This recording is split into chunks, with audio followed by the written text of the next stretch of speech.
Jadi monggo saja soal percaya tidak percaya. Nah yang kedua, ini bukan soal meninggalkan Pak Jokowi atau tidak meninggalkan. Pak Jokowi itu berhadapan dengan elemen-elemen demokrasi. Jadi ditinggalkannya beliau oleh loyalis-loyalisnya karena loyalis-loyalis yang sekarang berhadapan itu setia kepada nilai, bukan setia kepada orang. Dan jangan sampai kita melakukan mistifikasi kepada orang di era reformasi ini, karena itulah yang menjadikan kita terjerembab ke dalam otoritarianisme zaman Orde Baru. Ini saya perlu ingatkan kepada seluruh elemen dan pejuang demokrasi. Dan hari ini Pak Jokowi berhadapan dengan semua pejuang demokrasi, bukan sebaliknya. Jadi saya ingin sampaikan ini untuk menunjukkan bahwa orang-orang yang hari ini berhadapan dengan Pak Jokowi itu adalah orang-orang yang setia kepada nilai, bukan kepada orang.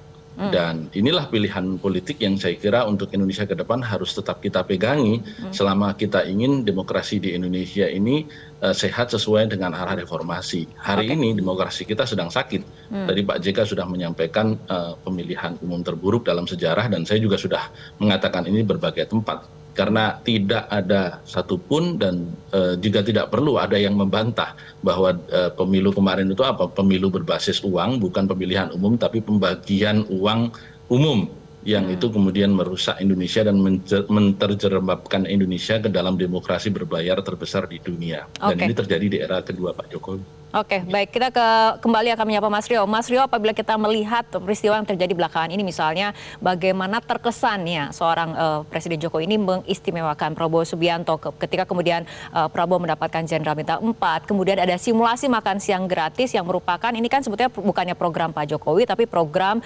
janji program kampanye dari pemerintahan Prabowo Gibran nanti. Nah, strategi seperti ini, politik balas budi dan situasi politik yang berubah, mana kemudian yang nanti akan memainkan peranan yang lebih besar? Ya, pertama gini ya, Jokowi terus akan mengasuh Prabowo sampai dilantik. Itu cara pandang menurut saya ya. Saya menganalisa Jokowi akan terus memperlakukan Prabowo ini seolah-olah dialah the ultimate power yang memenangkan Prabowo Subianto. Ya, sehingga Prabowo akan mengistimewakan Jokowi ketika dia menjadi presiden kelak. Gitu ya. Nah itu cara pandang menurut saya. Nah kalau itu terus dilakukan, tapi kan Prabowo juga sadar, Prabowo ini kan bukan calon pemimpin atau politisi ketua umum partai kemarin sore. Dia sudah mengalami proses politik ini sedemikian pahit gitu ya, bahwa Prabowo, contoh coba kita kembali ke artikel gitu ya, saya baca juga artikelnya. Prabowo ini menurunkan cara dia berkampanye dari cara-cara yang kita tahu tahun 2014, 2019 menjadi sangat casual ya, slapstick kata Om Romi begitu ya. Nah dia mau melakukan itu, artinya apa? Ada kontribusi besar juga di sisi Prabowo untuk menggait massa atau pemilih yang ada dari berbagai macam demografi gitu ya.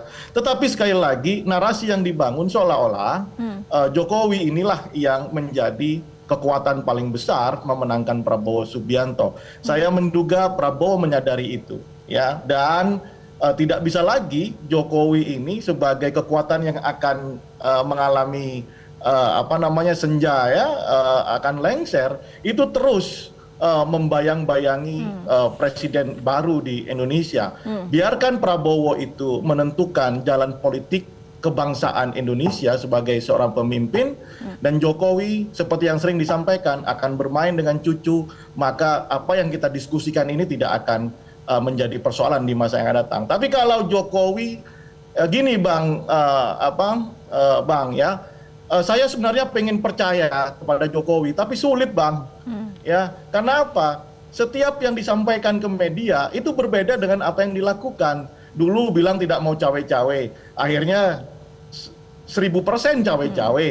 Dulu bilang Gibran tidak akan dicalonkan, tapi juga dicalonkan. Apapun lah alasan Gibran itu mencalonkan, dicalonkan, faktanya Gibran sebagai calon gitu ya. Jadi saya pengen percaya terhadap statement-statement Jokowi, tapi rasanya sulit untuk percaya. Oleh karena itu baiknya, ini saran saja ya, agar bangsa ini jauh lebih berkembang, lebih maju di tangan presiden yang baru, silakan Jokowi itu mempersilahkan Prabowo Subianto sebagai pemimpin yang terpilih setelah tanggal 20 Maret besok. Udah, jangan cawe-cawe lagi, dan biarkan Gibran itu berkembang sebagai seorang politisi, calon pemimpin yang masa yang akan datang. Itu aja menurut saya. Baik, Mas Ucet tanggapannya? Ya, saya terima kasih itu pendapat ya. Untuk saya, Gibran ini sepenuhnya di-endorse oleh Pak Prabowo. Saya tidak melihat bahwa Pak Jokowi itu tidak mempercayai orang pasangan yang akan menggantikannya. Pak Jokowi sangat percaya, itu makanya Pak Jokowi mendukung Pak Prabowo Gibran ya.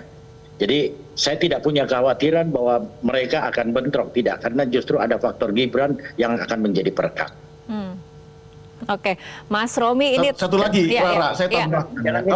Satu lagi, Rara, izin Rara. Jangan kita underestimate terhadap Pak Prabowo. Sejatinya 2014-2019 Pak Prabowo sudah punya basis massa. Jadi tidak sepenuhnya itu merupakan karena ada peran Pak Jokowi di situ. Ini kombinasi. Oh iya, makanya Bang, tadi saya katakan ya, narasi yang dibangun ini kan seolah-olah Jokowi yang paling menentukan kemenangan Prabowo Subianto. Bahwa ada kontribusi itu iya, ya. Nah, itu penting. Nah, yang kedua ingin saya sampaikan bahwa dulu ada Megawati sebagai melting pot-nya. Ingat coba, pasca tahun 2019 itu ada acara nasi goreng atau apa begitu ya, yang di Tengku Umar.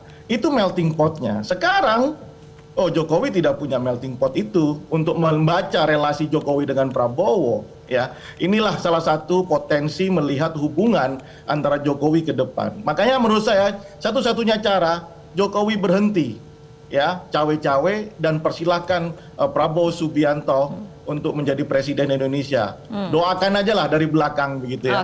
Itu aja Rara. Oke, baik. Nah, kita terakhir ke Mas Romi. Mas Romi, Anda sendiri menilai bagaimana kemudian jaminan bahwa relasi Jokowi Prabowo ini akan tetap baik meskipun usai pemilu, ketika kemudian relasi antara Jokowi dan juga Bu Mega aja kemudian sangat fluktuatif seperti itu, Mas Romi? Iya, kalau dilihat rekodnya ya, Pak Jokowi itu 2012 maju sebagai gubernur kan tidak mungkin terjadi tanpa Pak Prabowo, karena kendaraan Gerindra itu waktu itu betul-betul mutlak merupakan kendaraan bersama PDI Perjuangan. Tanpa salah satu dari kedua partai itu tidak ada cerita Pak Prabowo. Yang kedua, pembiayaan. Saya masih ingat betul waktu itu Pak Hashim menyebut empat mata dengan saya angka berapa yang diberikan biayanya kepada Pak Jokowi untuk maju gubernur, dan Pak Prabowo juga menyampaikan hal yang sama. Toh 2014 Pak Jokowi berhadapan. Kemudian 9 tahun berjalan pemerintahan, sebagaimana kita ketahui Bu Mega memberikan dukungan politik kepada Pak Jokowi dan keluarganya itu dalam 7 kali kesempatan, dan 2024 kita melihat secara seksama Pak Jokowi meninggalkan Ibu Mega begitu. Meskipun pada waktu deklarasi Mas Ganjar Pak Jokowi masih berada bersama Ibu Mega, tetapi kemudian tidak demikian pada saat pilpresnya. Nah, hal-hal semacam ini tentu menjadi catatan, karena tadi yang disampaikan Bung Dio bahwa Pak Prabowo merupakan seseorang yang ya istilahnya bukan anak kemarin sore. Beliau sangat berpengalaman, bahkan mengalami politik keemasan Orde Baru pada saat itu, sehingga beliau bukan berdiri di ruang hampa. Dan jangan juga kita lupakan bahwa Pak Prabowo juga tidak berdiri sendiri, karena ada orang-orang yang selama ini bersama dengan beliau, misalnya Pak Hashim, kemudian rekan-rekan di Partai Gerindra sendiri yang tentu juga banyak memberikan masukan di dalam proses politik nantinya. Jadi ini tidak berdiri sendiri. Jadi relasi itu tidak tunggal antara Pak Prabowo berhadapan dengan Pak Jokowi misalnya, atau dengan Mas Gibran, tidak gitu. Tetapi ada orang-orang di sekelilingnya yang kenyamanan di dalam pemerintahan nanti akan sangat menentukan apakah memang pasang surut ini akan terjadi atau kemudian ini akan berakhir baik. Dan terakhir tentu Pak Jokowi sendiri sampai seberapa jauh beliau itu ingin tetap eksis di dunia politik Indonesia. Dan kita akan lihat ini sampai dengan tanggal 20 Oktober nanti. Kalau betul seperti banyak pengamat atau beberapa politisi mensinyalir ketidakafirmatifan Golkar terhadap wacana Pak Jokowi menjadi ketua umum misalnya, atau menjadi pembina atau memiliki pengendali dalam proses berpartai di Partai Golkar misalnya, itu merupakan tanda beliau akan masih eksis di dunia politik Indonesia secara formal, ya besar kemungkinan itu akan terefleksi di dalam peran-peran selama pemerintahan Pak Prabowo besok. Apapun, Golkar hari ini berdasarkan quick count adalah kekuatan politik kedua terbesar. Tidak tertutup juga kemungkinan kalau kursinya juga bisa melampaui bahkan PDI Perjuangan. Dan kalau itu terjadi, artinya Golkar menjadi ketua DPR, tentu perannya akan sangat vital. Dan rekan-rekan Gerindra kan harus menerima kenyataan pada akhirnya meskipun presidennya menang, tetapi partainya tidak merupakan partai pemenang dalam politik 2024. Baik, kita tunggu saja bagaimana dinamika politik ke depannya. Mas Romi, Mas Uce, dan juga Mas Rio, terima kasih telah berbincang bersama kami malam hari ini dalam Prime Time News. Jelajahi cara baru mendapatkan informasi. Download Metro TV Extend sekarang.